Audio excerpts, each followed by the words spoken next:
Hello, welcome to my reading log for the month of February. It's the first weekend in February, so I'll go over what I've read already in the month, starting with The Two Lions. This is a BL one-shot by Nagasufuria, who also did my summer review, which I enjoyed, so I was curious to read some more of the author's works, and this one did not disappoint.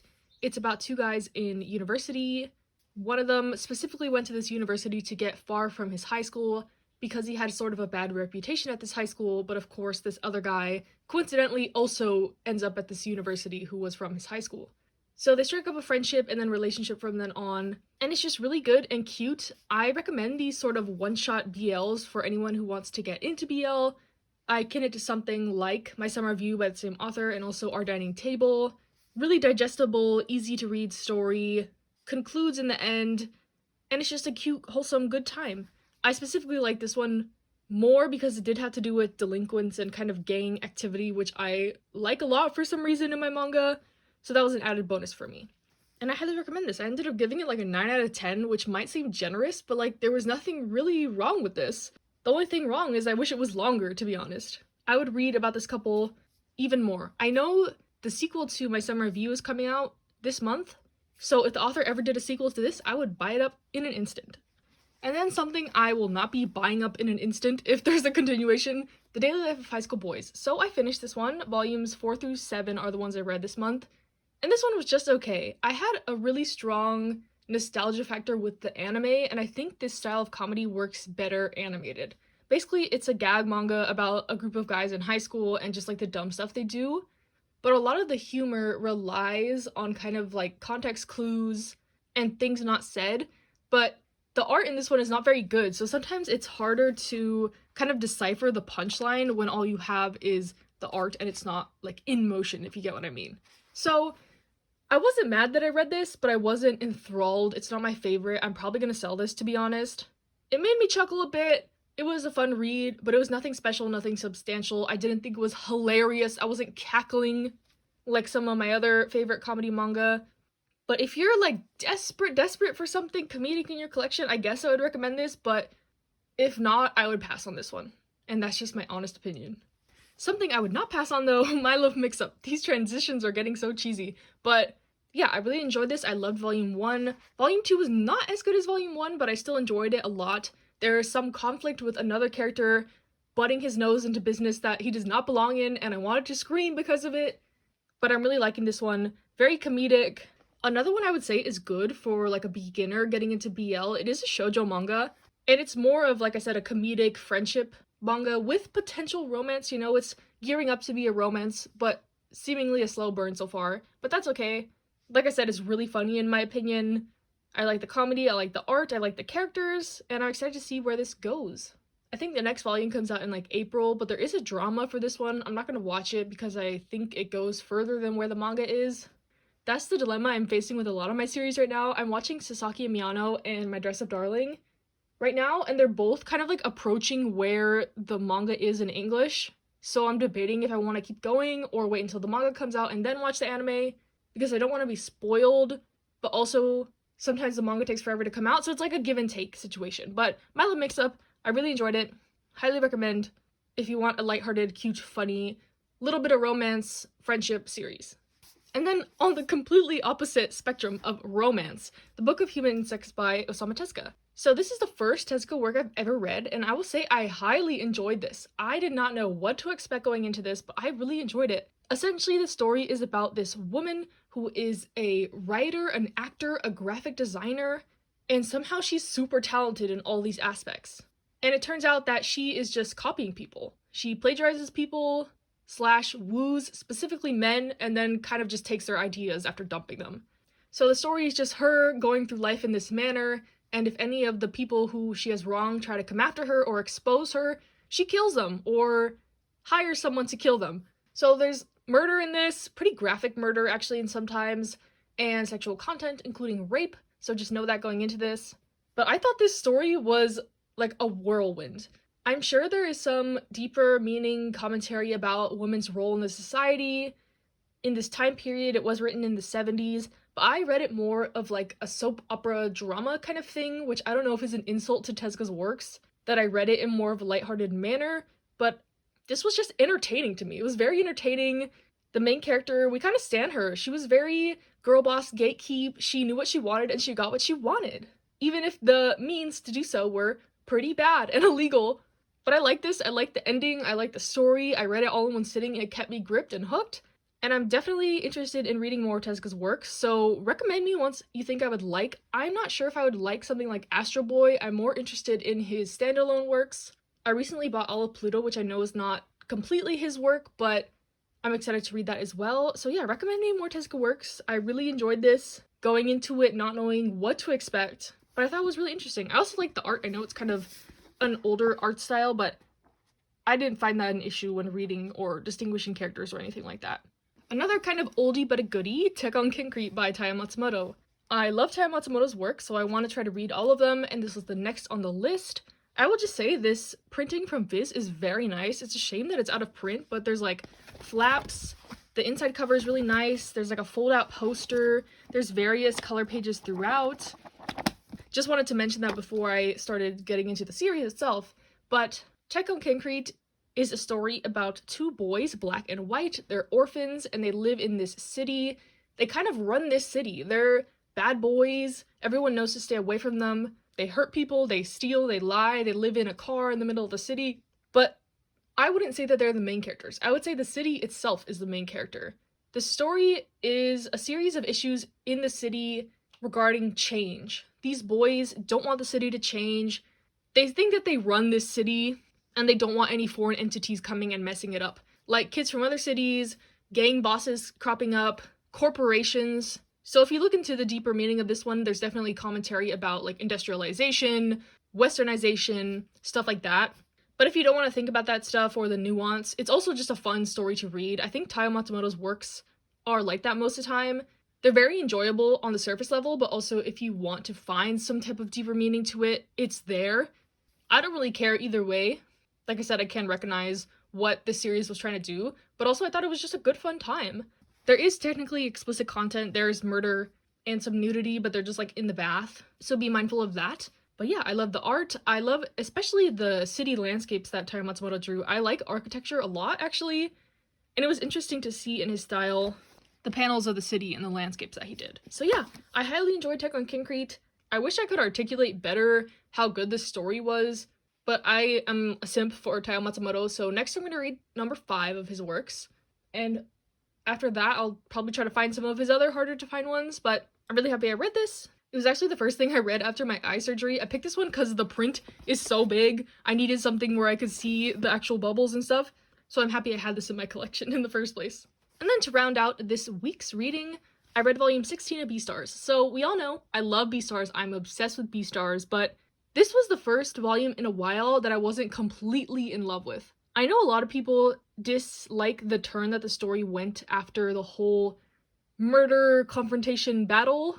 I'm trying not to say too many spoilers because I know it's kind of late in the series, but this volume specifically had a lot of commentary specifically about racism and how mixed species are treated in this world, which is something very personal to me. So sometimes it's kind of hard to read about stuff like this, but the angle they take in the story is kind of interesting that I haven't seen before, so I can appreciate it in that aspect, but that plot point is getting a little dragged out, but I understand why it's important. The story begins with Haru and Legoshi in their relationship, and it's kind of coming full circle. While they're not completely together, they're not the focus of the story, they really need to hammer in Legoshi's head how his life will look if they do get together in the future, which is obviously important for him and his character development. I really relate to his mom. It was really nice seeing more of his backstory, because until this point, I didn't really notice, like, you don't know that much about Legoshi as a character, like, in his actual life. Like, you know how he's developed because of aspects of the story, but we didn't really know his base background. So it was nice to get that, even though it was quite late in the series. Like, I didn't know I needed it until now, if that makes sense. So I appreciated that aspect. Love the story with Legoshi's mom. Just a tiny bit concerned as to the direction of the story. I'm not as invested in the whole Melon plot, and I can see how it can get better or worse depending on how the story goes. There's like 6 volumes left, and I'm hoping that this is not like the finale arc, if that makes sense, unless it gets way better. So yeah, I like this volume. Just had some discussions that I've heard a lot in my own life that I don't really need to hear again in a manga, but some people need to hear it, so I appreciate it for having that. in there, and I liked some of the context and background we got to the main character. So yeah, that is what I read this week, and I'll be back the next time I read a chunk of stuff. Hello, it's the end of February, so I'll go over everything else I've read in the month, including actual books and some anime I've watched, so stick around to the end if you're interested in that. I'll timestamp it, but in regards to the manga, first I read the first 3 volumes of Whistle. So yes, I've been itching to start a new sports series, so I bought a good chunk of these. And honestly, I love it, but I'm so biased towards sports manga. I don't know what it is about it, but something gets me every time. Like, this story is seemingly the most formulaic sports manga that you can get. Literally, the guy is too short to play soccer, so he switches schools so he can play on a different team, and they don't judge him because of his height, only his talent, blah blah blah, you know? It's like an underdog story, whatever. I will admit the first volume was pretty messy, trying to establish the plot, but once you get into the groove of things, I really am liking this. I love the characters. Some of the reviews for this I saw were that people liked that the characters seemed very realistic, and I can already see that forming.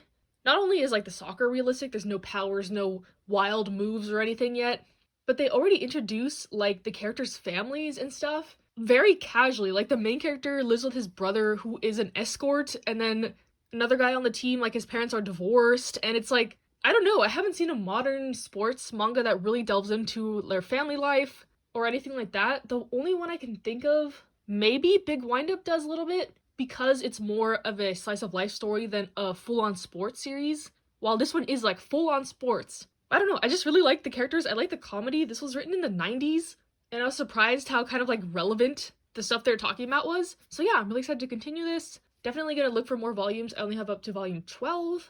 But yeah, really glad I started this. I have been postponing or procrastinating reading Eyeshield 21, but I should really just get back into that as well. I don't know why I took a break from it and tried this instead, but I don't regret it.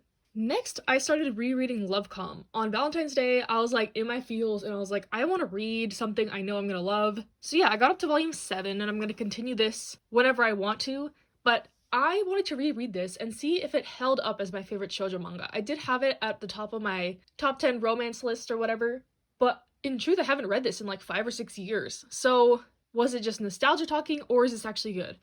And so far, it's pretty good. The only meh thing is in volume 3, there's kind of an odd portrayal of a character. The whole thing with Seiko, if you know what I'm talking about. This is quite a bit of an older manga, and I think the intentions were good, but it came off as pretty transphobic. I don't know why older series have to have this like cross-dresser character for some reason. It's pretty common, but other than that, this is holding up pretty well. I forgot how long it takes them to get together, but yeah, if you don't know what the plot is, basically the story is about a short guy and a tall girl. They're kind of clowns, kind of, I wouldn't say enemies to lovers, they're more like frenemies to lovers. Like, sure, they argue a lot, but it's established very early on that they do really care about each other and are friends. But this is the closest I would get to liking something even remotely close to enemies to lovers.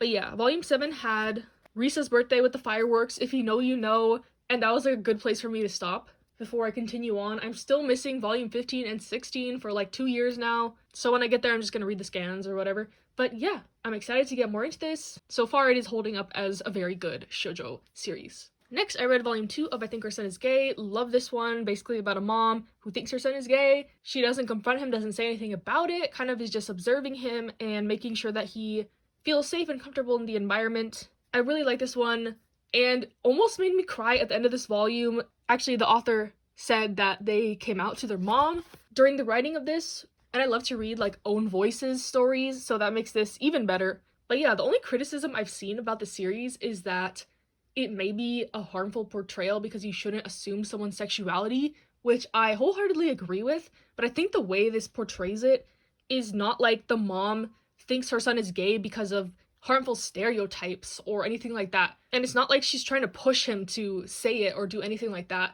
She's more so observing and noticing patterns in his behavior and stuff like that, which I don't think is a harmful portrayal at all. But yeah, don't assume people's sexuality. And also don't out people and don't pry into people's business, because people's sexuality are their own business, in my opinion.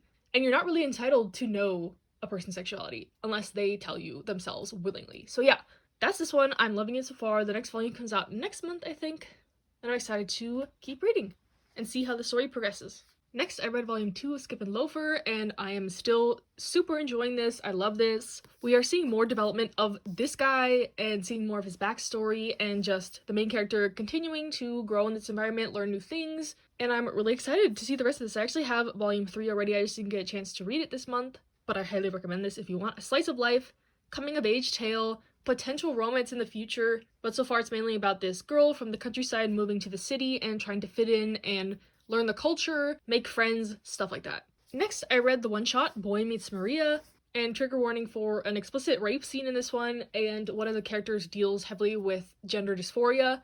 So yeah, essentially the story is about this kid who comes to high school. He wants to be an actor, so he joins the school's drama club, and he meets this person who is like an amazing dancer, and he falls head over heels for them, but getting to know them, he discovers what kind of a person they are and how it led to them being the way they are. So yeah, this is an interesting, very short, kind of dark LGBT plus story. I will say I like this. I didn't love it.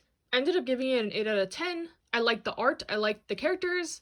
I know a lot of people really, really love this, but I think it would have benefited from being a little longer, but I know the mangaka has sadly passed away, so this is the only work we'll have from them. But I do recommend this if you're looking for this type of story. I liked it enough to keep in my collection, but it is nowhere near like my favorite LGBT plus story, even though it has some interesting discussions and depictions of struggling with gender and gender identity. And lastly, I read all of The Flowers of Evil. So volumes 1 through 4 in the omnibuses, I think that's 11 volumes in the singles. But yeah, so Flowers of Evil. What do I say about this manga? I guess I'll start with the summary. So essentially the story is about this kid in middle school. He has a crush on this girl, and he has to go back to the classroom to get something he forgot one day, and he notices that said girl left her gym clothes in the classroom. And him not being in his right mind, he decides to steal her gym clothes, which includes like her underwear. He doesn't know why he does this, but he does it, not knowing that there's someone else in the classroom who sees him do this. And that's how the story starts. This girl that saw him steal the clothes makes him enter into this contract where basically she's manipulating him, gaslighting him into doing all kinds of other things that he normally wouldn't do. So yeah, this story is pretty wild, especially in the first half. I was reading it and I was like, okay, what am I really reading? And I didn't think this story was gonna be for me, especially in the middle.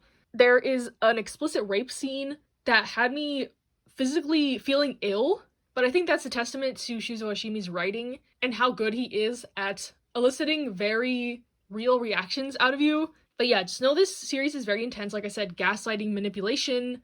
There are some crazy things going on in this manga, but I will say the shift in tone after the middle part was very refreshing and I really liked it. I don't know if this is an unpopular opinion because I've seen kind of reviews saying that it goes downhill after the middle, but I disagree. I think the recovery after the middle school stuff was very good. I really liked it, and I think the ending was perfect. Like, for a story like this specifically, I think the ending was very good. I liked it a lot. So that kind of redeemed the story. Not that I didn't like it at first, but I was kind of the opinion that I didn't know how to interpret some of the ideas in here because they were pretty disturbing. Inside Mari was not as bad as this one, in my opinion, in terms of disturbing level, but I feel like something like Blood on the Tracks is worse than this. But let me know, because I think I'm gonna try Happiness of his works next. Because overall, I rated this an 8 out of 10. I didn't love it, but I appreciated it. I loved the art. I love the second half of the story specifically.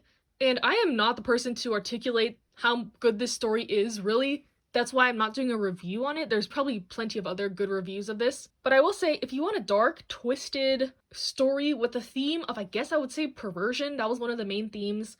The girl who is manipulating him in the first half, the main character, thinks that he is like her, as in the fact that she is a self-described perv.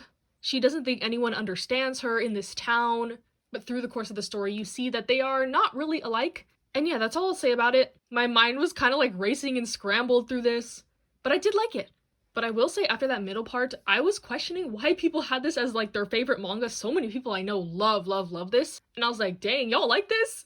But as I kept going, I saw how it progressed and the conclusion was very nice. So yeah, sorry if my thoughts were so weird about this, but this is a weird manga.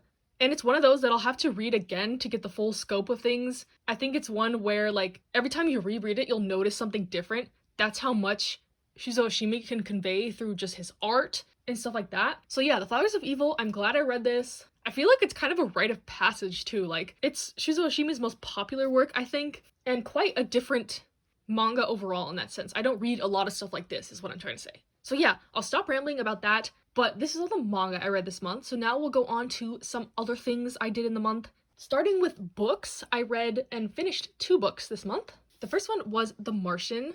I didn't know how I would like this because I don't read a lot of sci-fi, but this book was pretty good. I rated it an 8 out of 10. It's essentially about this guy who gets trapped on Mars and he has to find a way back to Earth because his crew leaves him when they think he's dead after a catastrophic event. But if you want a sci-fi book, this is very heavy on the sci-fi, you know. There are like pages of descriptions of like chemistry, physics, astrophysics, stuff like that, which I actually really enjoyed. I don't talk about it a lot, but my day job is a scientist, so I understood most of what was going on in here, and I enjoyed it in that aspect. It was also very plain writing. Like, I don't think I've ever read such a blunt fiction novel, but I will say scientists do write like that. We are not the most creative writers, typically, but you shouldn't be a creative writer when you're writing like a research paper and stuff like that. It just gets convoluted. So I appreciated the writing style in this, even though I had to get used to it. And I actually watched the movie of this right after I read it because this sticker was glaring at me the whole time I was reading this. And I will say the movie sucked compared to the book. I think if you just watch the movie, it would be a fine movie. But compared to the book, it was terrible. They did like a huge time skip. They made it seem like it was very easy for him to get off Mars. They didn't include like half the struggles he went through. They picked weird portions to focus on, and then they added like a non-canon epilogue as well. It was just weird compared to the book. They focused a lot more on the emotions of the story rather than like the science, which is what I liked about the story. So yeah, if you've read the book, don't watch the movie. If you haven't read the book, I guess the movie's okay. I rated it like a 6 out of 10, 5 out of 10, but I am no movie critic, so don't take my opinion too seriously. And right now I'm reading Project Hail Mary by the same author because I've also heard that one was really good. The next book I read, I checked this out from the library, so I don't have the physical copy, but it's called The Serpent King. It's a YA novel, and this thing made me cry so many times. Both these books were recommended by Tony at Tony Reads Manga, so thank you, girl, for making me cry with this one, but dang, I don't even really know how to summarize it. Basically, it's about this kid who lives in rural Tennessee, and his dad goes to jail, and he's left with kind of the repercussions of that. They're in their senior year of high school. His friend group is trying to figure out what to do, but this story has some really heavy topics such as domestic violence, murder, there's LGBT plus themes a little bit, a lot of religious aspects, stuff about like cults and stuff like that. But this story, like I said, made me cry, especially the second half. I was bawling like a baby. So yeah, I also bought the other novel by this author, the newest one, because I figured it'd be just as good. But that being said, please recommend me books. Like, I know nothing about what's poppin' in the book community right now. Everything I've read has been Tony's recommendation. I just fell off of reading in like middle school, which was like 10, 12 years ago. So I'm not familiar with like the modern stuff that's happening right now. I have bought like 10 books. I went on a spree from a list of recommendations I got as well. I got like Song of Achilles and like all the popular ones that people recommended basically. But yeah, leave some in the comments. Stuff you think I'd like. Anything but horror really, and kind of like true crime stuff I don't really like. But I enjoyed a sci-fi novel, so I'm really open to anything else. And yeah, so next I'll talk about anime I've watched. Ooh, not much. I continued Dress Up Darling and Sasaki Miyano, both wonderful adaptations. Sasaki Miyano is getting towards where the manga leaves off in English, so I'm not sure if I'm going to continue past that, because I don't know if I want to be spoiled yet, but Dress Up Darling is kind of, I think it'll end the season within where we are still in English in the manga. But yeah, other than that, I watched the first 2 episodes of Uromichi Onisan because I didn't like the manga and I still didn't like the anime. I don't know what I expected, but I didn't like it. I don't like the humor, especially involving the kids. So there's that. And then I also watched 6 episodes of Kaguya-sama Love is War Season 2. So this is one where whenever I say I don't like it, I get so many comments being like, why don't you like Kaguya? Blah, blah, blah, blah, blah. You have no taste. Like, it's one of the ones that people have a visceral reaction to when I say I don't like it. But I have stated, I've only watched the first season of the anime, and I just didn't like the dynamic. Like I've stated, I don't like enemies to lovers. Not that they're enemies, but like, I don't like the mind games. I don't like the miscommunication. I wouldn't call it miscommunication, but like, they won't admit to their feelings. It's just really annoying to me. and they're not relatable. Like, they're all these rich kids in this boarding school. Miyuki is the only one who I have like any ounce of respect towards because he worked his way up into the system. He's the president. But the rest of them, it's like Kaguya's problems just seem so insignificant to me. Like, the boy she likes won't confess to her, but she lives in this mansion and she has a bodyguard and like whatever. I know rich people have problems too, but I'm just typically not drawn towards like these kinds of settings, you know, like boarding school, prep school, stuff like that. But I will say season 2 so far is much better. I really liked the pacing. I thought the comedy hit better. It was all going fine and dandy, but then I got to episode 6 and the description is something like he wants to see Kaguya's underpants or something, and I was like, why? Why? Why? Why are they making stuff weird? Like, I don't know if it's weird because I haven't watched the episode, but why? It was the same with Komi. There was like a chapter in the Komi manga about seeing Komi's underpants, and I was like, what? What is the obsession with underpants? I don't know. But anyway, I might continue it, I might not. I like those first like 6 episodes. They were very good. They kind of redeemed the series for me a lot. But yeah, what is going on with that? Why are they gonna sabotage their own series? But anyway, like I said, I liked the first half, might continue. I know season 3 is coming out, but I've also heard that the manga takes like a turn in the 20s volume-wise, so interested to see what that's about, maybe, potentially. So yeah, I'll shut up now. Thank you for watching. Stay safe, stay happy, stay healthy, and I'll see you next time.